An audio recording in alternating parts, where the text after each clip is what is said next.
Counsel for the respondent is recognized. What is your pleasure, ma'am?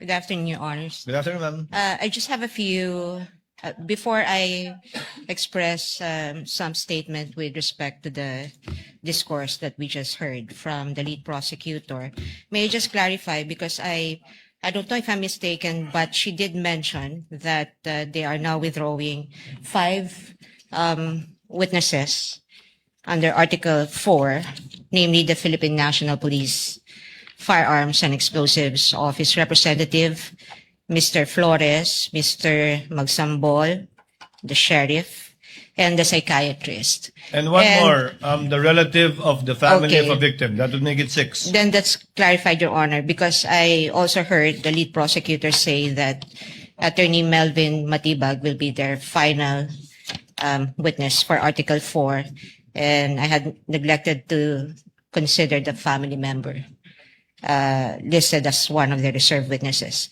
Thank you for the clarification, Your Honor. But on another matter, this is not an objection, just a statement or a manifestation with the kind indulgence of this honorable Counsel court may proceed. and the senators, judges. Yesterday, at the conclusion of the hearing, we've heard a manifestation from the good lady, Attorney Kapunan, with some suggestion on how to speedily proceed with the rest of the presentation of the prosecution for Article 4. And I think towards the end of her speech, which was quite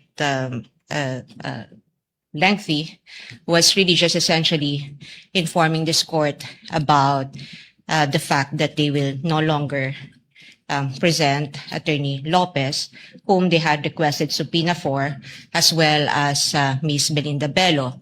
But my point is, I'm not objecting to the good counsel's manifestation or even the manner by which she delivered it yesterday or the lead prosecutor's manifestations today. Only that my concern is those manifestations are almost always accompanied with lengthy discourse containing conclusions of law and facts that in reality only this impeachment court can really determine. Now, why is this a concern for the defense? Because this affects the fairness and balance of this impeachment court and the way it would perceive whatever manifestations or expressions of sentiments or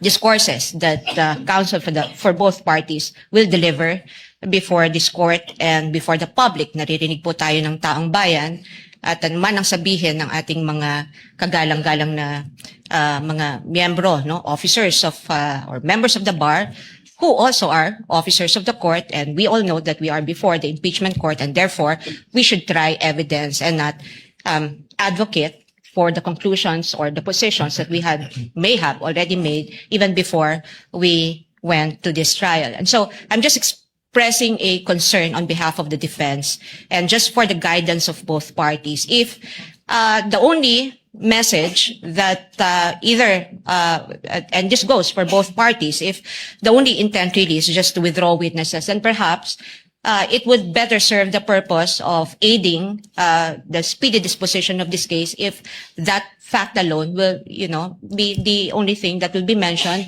without factual assertions or conclusions of facts or even interpretations of the law. I think that would be more fair for everyone and for the guidance of the public and this court. That's all, Your Honor. Thank you for your indulgence. May I comment, Your Honor?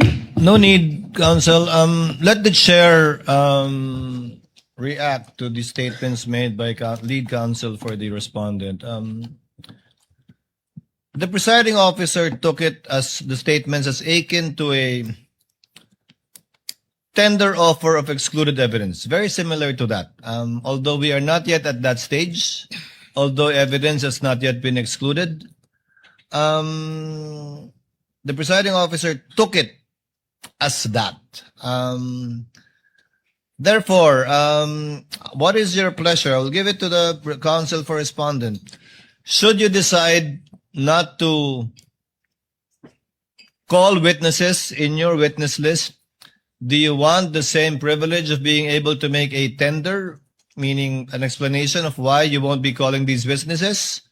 If not, given the fact that it was given already to the counsel rather to the prosecutors, or we will simply remind both parties to cease from doing so henceforth. Uh, I give you the equal opportunity, counsel. Thank you, Your Honor. What is your pleasure? Let me just clarify, Your Honor.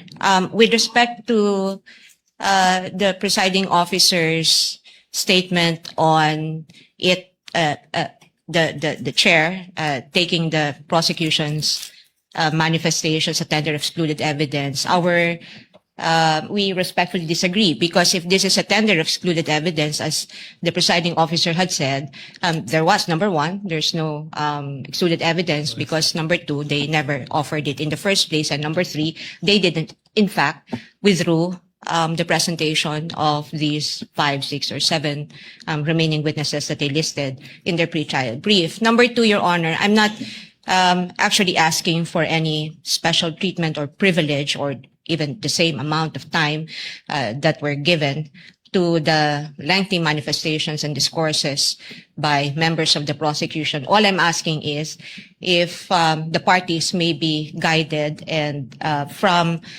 making conclusions of law that in fact really just advocate the position, because I think we all agree that at no point during this trial that the prosecution and defense will probably say, you know, I agree with you on this point of evidence or on this point of law. I think mahalaga nating maintindihan yun, because the prosecution clearly has taken side, defense taken side, and we are advocating for totally divergent views and opinions. All I'm asking, Your Honor, is that if the intent truly is to aid this court in speedy disposition of this case in a fair and balanced manner, just so also with the considering that we are being watched by the people, no? Yung ating mga mamamayan na sa tingin ko gusto rin nilang matuto mula dito sa paglilitis na ito, sapagkat sila interesado rin sa kung paano ba pinapagana ang batas sa bayang ito at kung paano pinatutupad yung mga karapatan, no, ng mga tao, at kung paano binibigyan ng pantay na halaga yung prosekusyon at depensa. All I'm asking is, if the intent is just to say we're withdrawing, then that's it. Just state the intent, and then without any conclusions, Your Honor, because conclusions really are just for the courts to make and not for either of the parties. Thank you, Your Honor. So noted, as the court said, it is akin to and not exactly a tender offer. Therefore, the court will now remind both parties to kindly limit any such manifestations on the withdrawal or change or on the withdrawal of their witnesses, to kindly limit it to the withdrawal of such witnesses, and it applies to both sides, Thank you, both the Your Honor. prosecution and the respondent side, should that time come on the part of the respondent. So ordered. Any other matters to be taken up? Thank you, Your Honor. None from the defense, Your Honor. So, Quick manifestation, Your Do you Honor. have anything? I'm sorry. Quick manifestation, Your Honor. Yes. Just to respond to the manifestation of the defense. Yes, the Honorable Luis. Nais ko lamang pong ipaalala sa ating mga kababayan, this is a constitutional process. This is of paramount of importance. And therefore, providing the reasons for the withdrawal of these witnesses need to be communicated as well to the viewing public, Your Honor. Kailangan pong maintindihan ng ating mga kababayan ang naging hakbang ng prosekusyon kung bakit wini-withdraw ang mga pangalan ng ibang testigo para sa Artikulo 4, and that is threat. That is for the record only, Your Honor. Noted. Court already made a ruling. Counsel for respondent, you Yes, wanted sir. to be recognized? Yes, Your Honor. Yes, ma'am. May I just very briefly, so that I won't take any more time of precious time of the court and our everyone who's here. With just a brief response to the lead prosecutor's counter manifestation that this is because this is a constitutional procedure. We understand that, and when we came here, mulat ang aming mga mata na pumunta rito at alam namin na ito ay isang constitutional mekanismo. Kaya nga, yung sinasabi ko kanina at ang aking kahilingan lamang ay nakasandig doon sa prinsipyo na iyon na dahil ito ay isang constitutional mechanism, kailangan siguraduhin natin na balanse at patas yung lahat ng magaganap. At hindi ko, I find it difficult to understand how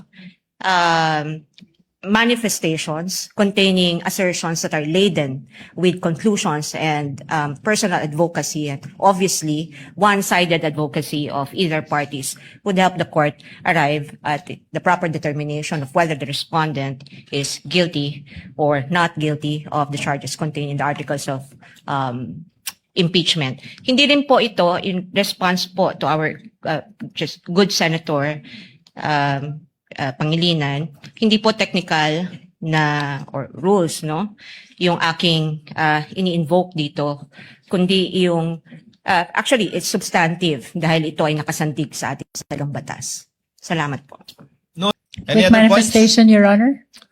Hindi tayo titigil niyan, Jervel, sinasabi ko sa'yo. Yes, I just want to one put on last record, Your manifestation Honor. from the Honorable Luistra without prejudice to another manifestation from counsel for respondent. Thank you. I just want to manifest, Your Honor, that the Honorable Impeachment Court has been very much fair in as far as this issue is concerned.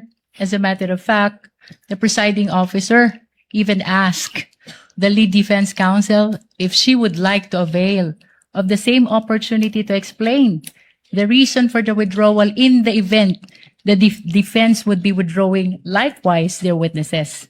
Also, Your Honor, may I just add, and with all due respect to Honorable Senator Pia Cayetano, the intention of the prosecution is never to abuse the time of the impeachment court. It is never to influence the senator judges, neither is it to influence the viewing public. The explanation was a statement of the position of the prosecution, and of course it is anticipated that the same is adverse to the other party because it is apparent that we are in the prosecution side while the opposing counsel is on the defense side.